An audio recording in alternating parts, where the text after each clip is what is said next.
India Commonwealth Trade Council ICTC Gujarat અને Alberta India Chamber of Commerce AICC વચ્ચે વેપાર અને સહયોગના નવા યુગની શરૂઆત કરવા માટે વડોદરા ખાતે એક મહત્વપૂર્ણ બેઠક યોજાઈ હતી.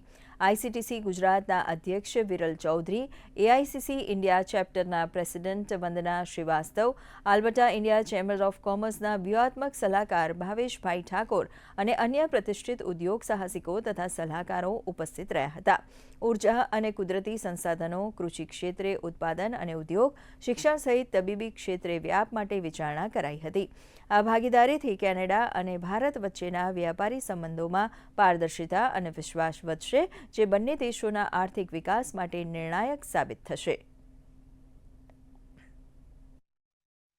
આઈસીટીસી ગુજરાત અને આલ્બર્ટા ચેમ્બર ઓફ કોમર્સ સાથે મળીને કેટલાક ઔદ્યોગિક ક્ષેત્રે કામ કરશે, જેની અંદર ખાણ અને ખનિજ, ફાર્માસ્યુટિકલ્સ, મિનરલ્સ અને ઇન્ડસ્ટ્રીયલ પ્રોડક્ટ્સ પર વધારે ભાર આપવામાં આવ્યો છે. સાથે સાથે આલ્બર્ટાની પાસે ઘણું બધું